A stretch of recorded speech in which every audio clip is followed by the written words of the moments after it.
bendiga, bienvenidos a su estudio bíblico del día miércoles de las 7:30 del miércoles por la noche. Gracias por estar en la casa del Señor. Estamos preparados para estudiar o para continuar estudiando el maravilloso libro de los Hechos. Amén. Acabamos de empezar el capítulo 5 del libro de los Hechos, así es de que nos vamos a ir a ese mismo, el capítulo 5, pero ahora nos vamos a ir al versículo 12 hasta el 16. Estamos ya en el estudio número 21. Estamos, hoy se llama Milagros y Señales en la Iglesia. Milagros y Señales en la Iglesia. Nos detuvimos ya a mirar la película anteriormente de Ananías y Zafira a través de los ojos de Lucas en el inicio pues del capítulo 5, como ya les dije. Ahora prácticamente miraremos el impacto de la iglesia primitiva sobre la sociedad judía de la época. Vamos entonces a leer el capítulo 5 de Hechos, del versículo 12 al versículo 16. ¿Lo tienen, hermano? Muy bien, vamos a leer del 12 al 16. Dice así: y por la mano de los apóstoles se hacían muchas señales y prodigios en el pueblo, y estaban todos unánimes en el pórtico de Salomón. De los demás ninguno se atrevía a juntarse con ellos, mas el pueblo los alababa grandemente. Y los que creían en el Señor aumentaban más, gran número así de hombres como de mujeres. Tanto que sacaban los enfermos a las calles y los ponían en camas y lechos, para que al pasar Pedro, a lo menos su sombra cayese sobre alguno de ellos. Y aún de las ciudades vecinas muchos venían a Jerusalén, trayendo enfermos y atormentados de espíritus inmundos, y todos eran sanados. Padre, bendice tu palabra, te agradecemos por ella. Nos ponemos en tus manos, alma, mente y corazón, Señor, para que tu Espíritu Santo nos guíe a toda verdad. Enséñanos, Señor, los dichos de tu boca. En el nombre de Jesús te alabamos y te glorificamos. Amén. El tema de milagros, señales y prodigios es muy polémico hoy en día. Por un lado está el concepto de que si una iglesia y su pastor no llevan a cabo milagros y prodigios, no tiene al Espíritu Santo. ¿Verdad que nos hemos topado con eso? Bueno, y por el otro extremo hasta se llega a asegurar que estas manifestaciones de Dios fueron solo para la iglesia primitiva, que ya no existen hoy en día, que ya no tienen recurrencia. Es otro extremo. Lo cierto, hermano, es que si Cristo hizo señales y prodigios sobrenaturales para anunciar el reino de Dios, ¿por qué no continuaríamos nosotros anunciando este maravilloso reino con los mismos prodigios y señales? ¿Por qué? Porque al final y al cabo no somos nosotros, sino es Dios, el autor y consumador. Es la acción del mismo Dios en estos prodigios y señales, en estas manifestaciones sobrenaturales. Bien, véngase conmigo al versículo 12 para ir entrando ya en materia. Lo leemos y dice: y por la mano de los apóstoles se hacían muchas señales y prodigios en el pueblo, y estaban todos unánimes en el pórtico de Salomón. Fíjese, primero vamos a ver la oración apostólica que ocurrió allá en el capítulo 4, en el versículo 29 y 30, si la recordamos, cuando juntos se tiraron a pedirle al Señor que los llenara de poder y que los llenara de señales y prodigios para poder testificar sobre la nueva fe que ellos tenían, sobre que Jesucristo estaba vivo. Entonces esta oración apostólica de Hechos capítulo 4 verso 29 al 30 ha sido contestada. Los apóstoles eran el instrumento que Dios estaba usando, hermanos, para realizar muchas obras maravillosas y prodigiosas entre la gente. Cuando el escritor Lucas de Hechos dice: por la mano, lo que dice aquí al inicio del versículo 12, y por la mano de los apóstoles, deja bien claro que los apóstoles eran meramente instrumentos de la voluntad de Dios. Es interesante notar que Lucas, que no era un creyente, todavía en este momento que está escribiendo el libro, pero entendía que tales cosas sobrenaturales no podían provenir de otra fuente que no fuera Dios. O sea, está diciendo a través de la mano de los apóstoles. Es decir, no es la mano de un ser humano, es a través de la mano de un ser humano. No es el poder de un ser humano, es a través de un ser humano el poder de Dios, ¿verdad? Entonces, hoy en día cometemos muchísimo error en querernos adueñar de ese poder. Espérenme, sí nos podemos adueñar de ese poder para ser instrumentos de Dios, pero no nos podemos adueñar de ese poder para decirle y mandarle a Dios lo que tiene que hacer. Es el Señor el que decide, el que ejecuta, el autor y consumador, ¿verdad? Es el actor intelectual, incluso es también el actor físico en nuestra vida, en la vida de estos apóstoles lo estaba haciendo y hoy en día es igual. Cuando la Biblia se refiere aquí a señales, véalo, sigamos leyendo el versículo, dice de los apóstoles por muchas señales y prodigios. La palabra griega aquí usada es simeión, que también suele traducirse como milagros, pero traducido en este pasaje como señales apunta más al propósito de Dios de continuar anunciando el reino de los cielos a través de su iglesia. Muy bien, luego seguimos con el versículo y dice, y prodigios en el pueblo, dice, y estaban todos en el pueblo. Mire esto, ¿cuál pueblo aquí? ¿Solo el pueblo cristiano que estaba reunido allí adentro? ¿A cuál pueblo se está refiriendo aquí? ¿Solo a la congregación de creyentes? A todo el pueblo que habían llegado, ¿verdad? A todo aquel que se había reunido alrededor de ellos, a los convertidos y a los no convertidos.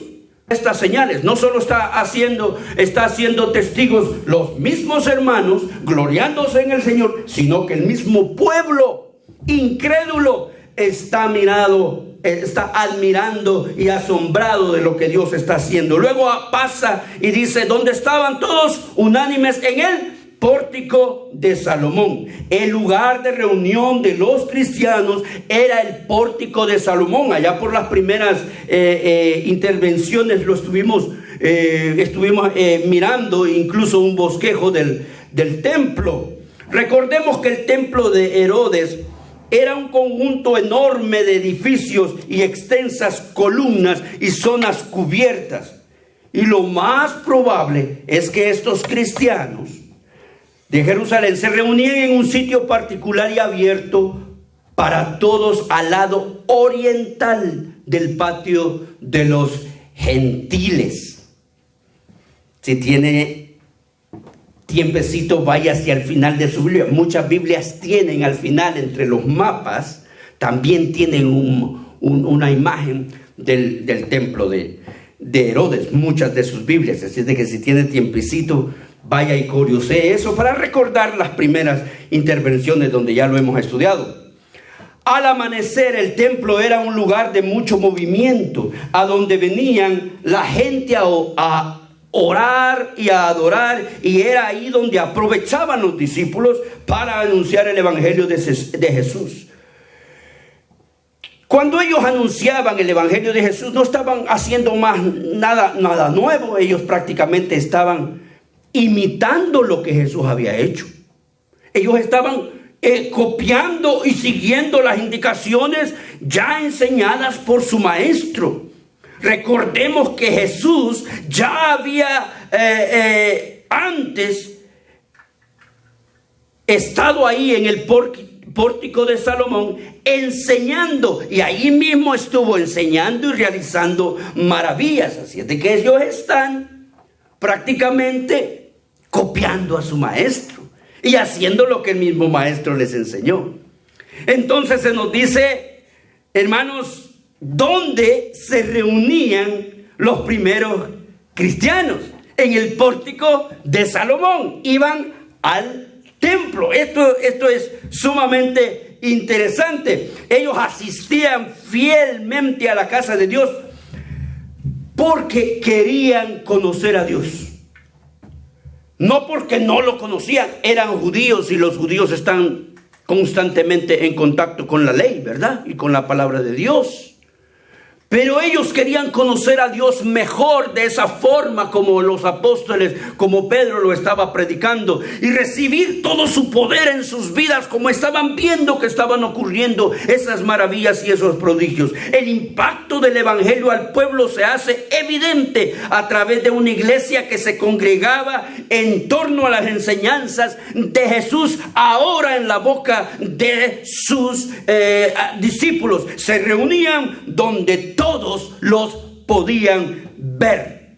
Tenemos la imagen de que la iglesia de Dios se reunía a puerta cerrada. Tenemos la imagen de que estaban siempre aparte y estaban siempre huyendo. Eso sucedió después, al inicio del cristianismo, al inicio de la congregación de la iglesia de Jerusalén. Ellos estaban al descubierto, a la vista de todos, con total libertad. Los milagros y prodigios ocurrían al aire libre, a la vista de todos, sin miedo, con toda la descarga del poder del Espíritu de Dios. Después vinieron las persecuciones y todas esas circunstancias, y las iglesias comenzaron a tener que huir y a esconderse, ¿verdad? Pero antes, en este momento, era un momento tan maravilloso que la iglesia estaba al aire libre, dando testimonio de la presencia del Espíritu Santo, que capítulos antes los había llenado hasta rebosar. No se escondían a pesar de las amenazas. No promovían un cristianismo individual tampoco. Algo así como toma a Dios y vete a tu casa. No, toma a Dios y vente conmigo y compartamos ese Dios. Compartamos ese amor, compartamos ese poder. Entonces no existía ese individualismo en el cristianismo, y hoy tendemos mucho a predicarlo desde los púlpitos, a decirle a los hermanos, usted tiene a Dios en su corazón, adore en su casa, ore en su casa, no se preocupe si no puede venir a la iglesia por las circunstancias. Sí, bueno, eso es ahora, en nuestro modernismo y en nuestras circunstancias. Pero en este momento, en este transportarnos en la historia, ellos compartían un Dios para todos y se gozaban en juntarse, se gozaban en ir y escuchar la palabra, se gozaban en buscar, se gozaban, se deleitaban en escuchar al apóstol, a los discípulos, se gozaban en compartir entre ellos la presencia de Dios, vendiendo sus bienes y evitando que uno careciera y otro tuviera de más. Ellos amaban congregarse, entendían la razón de ser del templo. Los apóstoles no andaban detrás de nadie. La gente solita buscaba dónde estaba la fuente del poder. Lo dejaban todo para ir detrás de la palabra de Dios. Igualito que hoy, ¿verdad? Igualito que ahora. Vámonos al versículo 13. Vamos al versículo 13. Dice, de los demás ninguno se atrevía a juntarse con ellos, mas el pueblo los alababa grandemente. Reinaba, por supuesto, la superstición por falta de conocimiento. Era incluso fácil confundir con magia lo sobrenatural de las señales y prodigios. Pero la enseñanza de los apóstoles se encargaba de explicárselo a la gente y de enseñarles que todo era obra de Dios. Incluso si usted y yo miramos películas y nos transportamos en la historia, en el mundo antiguo, hermano, las enfermedades se atribuían a los espíritus inmundos. También se creía que los espíritus malos también los espíritus malos de los hombres malos volvían o permanecían en el ambiente terrenal, aunque en el ámbito espiritual, atormentando a los vivos y atormentando el ambiente. Y reinaba el misticismo de una manera poderosa. Abundaban lo que se llamaban hechiceros. Y la Biblia está lleno de esos relatos. Como en los reinos no faltaba un hechicero. Muy bien. Ahora, la comunidad cristiana gozaba de una maravillosa reputación de integridad. Todos podían entender que era algo serio ser seguidor de Jesús. Acuérdese de lo que acabamos de terminar de estudiar, el testimonio de Ananías y Zafira. Lo que les pasó a esta pareja de esposos había reforzado este respeto por la iglesia del Señor. Lo habían visto morir con la palabra de Pedro. Cuando Pedro les dijo que le estaba mintiendo, que quién los había mandado a meterse directamente con quién, con Dios, con el Espíritu Santo. Y acuérdese, cerramos diciendo que había inundado un temor a la gente, pero no era un temor de pavor y miedo, sino que era un temor que significaba respeto. O sea, en nuestras palabras, cuidadito con ellos, porque estos apóstoles, porque estos hermanos están respaldados por un poder sobrenatural más allá de lo que podemos entender. Cuidado con ellos. Si vemos el versículo 14, nos habla del crecimiento numérico de la iglesia primitiva. Fíjese hasta dónde el temor también estaba causando un efecto positivo. Fíjese lo que dice el 14. Y los que creían en el Señor aumentaban más. Gran número así de hombres como de mujeres.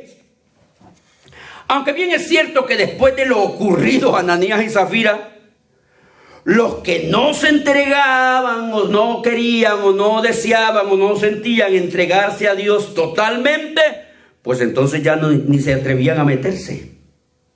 Ya no se atrevían a unirse para seguir jugando al cristiano, porque allá habían visto lo que significaba jugar con el Espíritu Santo.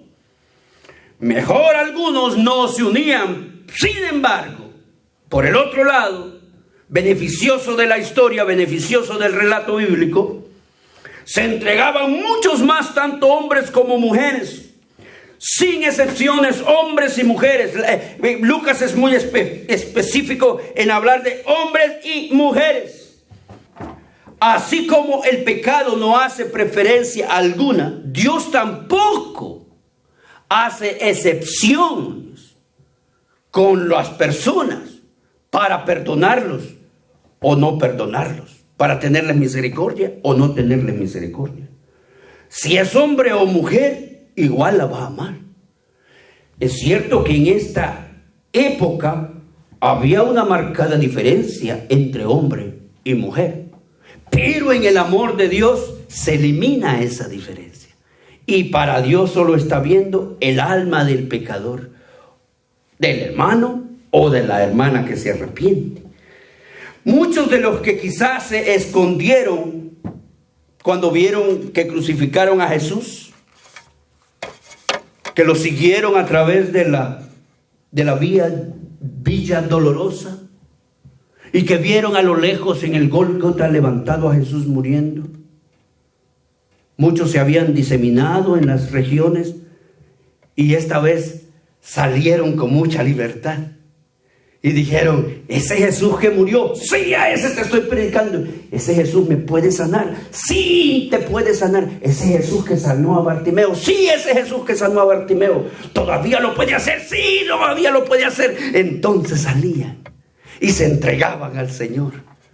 Muchos de ellos habían sido testigos de los milagros de Jesús, ¿verdad? Y de alguna manera se habían alejado, Pero ahora, con el mensaje de los apóstoles, encontraron nuevamente la oportunidad de entregarse al Señor. Vamos al versículo 15.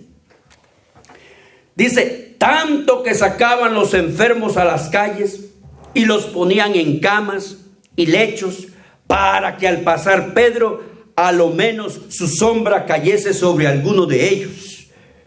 La fama de Pedro, especialmente Pedro, pues, tomó proporciones místicas entre la gente.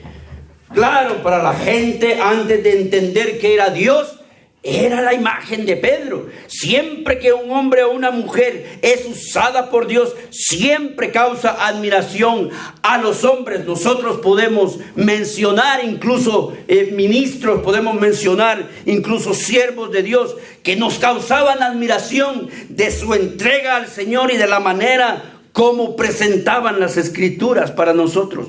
Cuando la Biblia habla de la sombra de Pedro, realmente no tenía nada de mágico. Nosotros ahora lo entendemos. En este momento de la historia, la gente le daba la connotación mágica. No tenía realmente nada de mágico, ni se pretendía que realizara ningún milagro la sombra de Pedro. Pero a través de la escritura nosotros vemos cómo Dios utiliza objetos materiales como puntos a través de los cuales nuestra fe establece cierto tipo de puente entre lo que ve o entre lo que vemos y podemos explicar y entre lo que no vemos y por lo tanto no podemos explicar y nos cuesta creerlo. Por ejemplo, el aceite para unción. Usted recuerda a los reyes se les ungía con aceite, ¿verdad? O cuando nos piden que oremos por los enfermos, dice la Biblia, ungiéndolos con aceite. Está usando algo material para simbolizar la presencia de algo espiritual, como lo es el poder sanador de la presencia de Dios. Entonces esto está usando un simbolismo y la Biblia está lleno de eso. Entonces, cuando habla de la sombra de Pedro, está usando prácticamente ese mismo tipo de simbolismo. No era la sombra de Pedro en sí. Como ahora hay unas religiones que agarran paños y se lo tiran a la gente. Lo han visto en la televisión, agarran el paño y se seca el hombre, el predicador, el paño, el sudor y lo tira y ¡guau! Para que se sane. Y la gente cae. Eso es, literalmente, sin temor a Dios, les vamos a decir, es mentira. Es mentira, es un show barato. No entendemos cómo es que la gente cae redondito en esas cosas. ¿Cómo es que pueden irse a sus casas sabiendo en sus conciencias que están engañados? Porque la verdad es que no es así como la Biblia describe el actuar de la presencia del Espíritu de Dios. En otras palabras, el escritor hace uso de un simbolismo para explicar hasta dónde la gente era llevada por su esperanza de recibir los novedosos beneficios de esta nueva manera de predicar a Dios. Una manera que le sacaba la vuelta a los ritos de la religión judía, ya que aparece sencillamente la voluntad de Dios de hablar el lenguaje de la gente. Ya no estaban simplemente expuestos a lo ineficaz respecto a su condición, a sus enfermedades, a su necesidad, lo ineficaz de los ritos. Ir y poner algo en la ofrenda, ir y poner algo para alabar, para ofrendar al Señor. Irme a mi casa y no ha pasado nada. Ahora la gente podía acercarse y decir, ¿puedo tener un milagro? Y decía, sí. ¿Debo traer un palomino? No. ¿Debo traer un becerro? No. Y entonces, ¿qué debes hacer? Cree en el Señor Jesucristo y serás salvo tú y tu casa. Ese era el mensaje. Y en ese momento podían ser salvos, sanos, liberados. En ese momento, la presencia del mismo Dios actuaba para dar testimonio, no de la predicación sola de los discípulos, sino de que el Cristo al que los discípulos estaban predicando estaba vivo. Y no estaba allá lejos en el cielo. Y no estaba allá metido en el lugar santísimo, sino que estaba allí mismo al alcance de la gente. Ese es el Dios que tenemos aquí nosotros. Un Dios que está al alcance nuestro. Un Dios que si en este momento doblamos rodillas y Señor, y nos ponemos a orar y le pedimos al Señor, lo sentimos ahí mismo al lado de nosotros. ¿Cierto o no? Eso es el mensaje prácticamente que la gente estaba gozando. Dios se había preocupado en que la gente entendiera eso.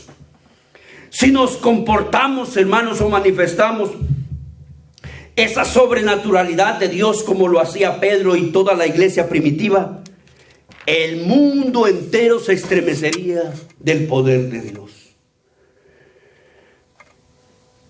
De verdad creo que dejarían de vernos como simples hermanos, como simples predicadores, con tanta simpleza, incluso hasta desprecio. ¡Ay, el hermanito! Así nos miran. Si nosotros experimentáramos este poder en la predicación que tenía Pablo y que la gente allí estaba experimentando, que tenía Pedro y que la gente allí estaba experimentando, dejaríamos de ser esos simpáticos e ignorantes cristianos que muchos ven hasta con lástima y con poca importancia. ¿Saben por qué las iglesias están vacías hoy? Porque esa es la importancia que le damos a la casa de Dios. ¿Verdad que sí? La iglesia no es esencial. Porque si fuera esencial estuviera lleno como el supermercado. Si fuera esencial estuviera lleno como los puestos de trabajo, como el freeway, ¿verdad, hermano? Mire cómo está la gente allá afuera. Ahorita mismo salimos allá afuera y es un revoltijo. ¿Qué pasaba ahí? ¿Dónde se aglomeraba la gente? En el templo. Ahora, ¿dónde se aglomera la gente? En otra parte, pero no en los templos. Entonces, ¿cómo se nos ve a los cristianos? Con una simpleza y hasta con desprecio. Pero no se les miraba así en este momento glorioso de la iglesia de Jerusalén.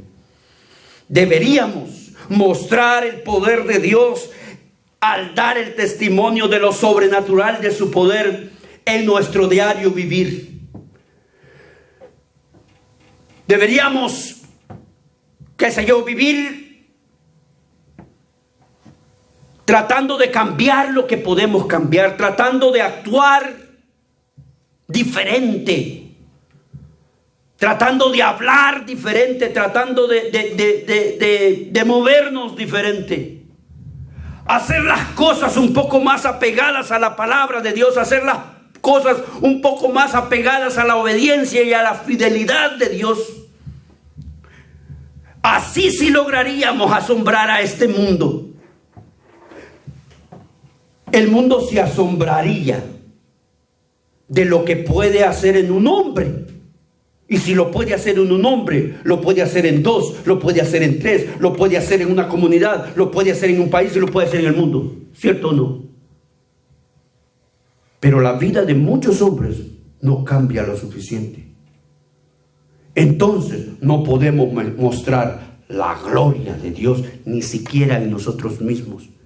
¿Cómo podemos convencer al mundo de que Dios es poderoso y glorioso? ¿Cómo? Un día vamos a vivir bajo la gloria y la misericordia de Dios. Él es poderoso, de por sí es poderoso. Él de por sí es poderoso. Un día vamos a estar bajo su gloria completa. Pero hoy nos corresponde a nosotros mostrar esa gloria. Hoy nos corresponde a nosotros enseñarle, testificarle al mundo de esa gloria grande del Señor. Vamos al versículo 16. Y dice: y aún de las ciudades vecinas muchos venían a Jerusalén trayendo enfermos y atormentados de espíritus inmundos, y todos eran sanados. Por primera vez se habla aquí sobre la extensión del evangelio más allá de Jerusalén. La gente vino, si lo leemos nosotros bien, la gente vino a Jerusalén. Los apóstoles no fueron a ellos. Aquí había un problema. Jesús les había dicho que fueran, pero en este momento no están yendo a congregarse al templo. Pero la gente está viniendo a ellos. Era algo emocionante ver cómo esta gente llegaba buscando su milagro. Jesús les había dicho en Hechos capítulo 1 y verso 8 que serían testigos en Jerusalén, en Samaria y hasta ¿dónde? Hasta lo último de la tierra. Pues de las ciudades vecinas venían hasta los apóstoles para conseguir su milagro. Hoy hay un contraste de alternativas para mitigar nuestros problemas, ¿verdad? Hoy tenemos tratamientos médicos, hoy tenemos préstamos bancarios, hoy tenemos un montón de alternativas para solucionar nuestros problemas. No las rebuscamos, como decimos nosotros. En ese momento, hermanos, de verdad había precariedad en muchas maneras. Habían enfermedades que no se conocían, que no podían entenderse. No había tratamiento para muchas cosas, no había mucha forma de salir adelante. La vida era un poquito más precaria y complicada. Entonces, cuando ocurría alguien haciendo un milagro, definitivamente lo iban a buscar. Pero como hoy no le pido a Dios dinero, me voy al banco. Hoy mejor me voy y hago overtime. Entonces aliviano mi cheque, ¿verdad? Entonces no necesito pedirle a Dios dinero, porque yo me lo hago. Hoy tengo problemas de salud, no, pues entonces pasamos por la tienda y nos echamos una pastillita. Y ya estuvo con el tratamiento médico, le pago una consulta al doctor y ya me sané. O tengo problemas de esto y lo otro y le llamo a fulano, a sultano y ya veo cómo me aliviano, decimos. Pero en este momento no había muchas maneras de alivianarse. Así es de que tenían que buscar a Dios. Son momentos en nuestras vidas. Llegarán momentos en nuestras vidas que no nos servirán tantas alternativas. Y Dios quiera que Cristo esté a nuestro alcance, porque lo hemos despreciado bastante. Bien. Y le voy a decir una cosa, quizás ha cambiado hoy en día y tenemos a nuestro alcance la manera de solucionar muchos problemas, enfermedades, situaciones. Pero el asunto de la vida y de la muerte y del infierno y del cielo, ¿quién lo ha solucionado? Ese sigue estando ahí. Y nos da miedo y terror pensarlo, que vamos a llegar a ese momento de la vida o de la muerte, del paso entre el cielo y del infierno. Por eso cuando salimos a evangelizar, esa famosa pregunta: ¿y si usted muriera hoy, a dónde fuera su alma? A tal parte, ¿está seguro? Porque ese problemita no lo ha podido solucionar ni toda la ciencia, ni todo el dinero, ni nada en el mundo. Ese problema sigue, esa solución a ese problema sigue estando en la sangre de Jesucristo, que nos limpia de todo pecado. Y si no consigue la sangre de Cristo bañando y limpiando su vida, todo lo demás no vale nada. Bien, eso, hermano, debería tener a la gente buscando a Dios. Eso debería tener a la gente. Ahora hemos visto la muerte de cerca, me platicaba el hermano. Hoy deberíamos tener a la gente buscando a Dios, porque la muerte nos está rondando. Ruenda nuestras familias, Hoy deberíamos estar buscando a Dios. Esta gente lo está buscando para ser liberada, para ser sanada, para ser remendada en sus vidas. Usted está bien, pero todavía se va a morir. Debería buscar a Dios por eso. Por ese paso. Que nada en el mundo va a poder darle una solución, sino solo Jesucristo, nuestro Señor y Salvador. Una cosa les voy a decir de verdad. Dios no va a pasar por alto el desprecio de ningún ser humano a su sacrificio en la cruz del Calvario. Bueno, cuando vamos y sigue diciendo el versículo aquí, cuando dice que le traían trayendo enfermos y atormentados de espíritus inmundos. Esto resalta la lucha de los dos reinos en la guerra espiritual. El reino de las tinieblas y el reino de Dios. Es cierto, hermano, no sé hasta dónde que Satanás puede obrar cosas sorprendentes. Incluso puede atribuirse hasta sanidades. Pero hasta hoy, hermanos, solo en el reino de Dios resucitan los muertos.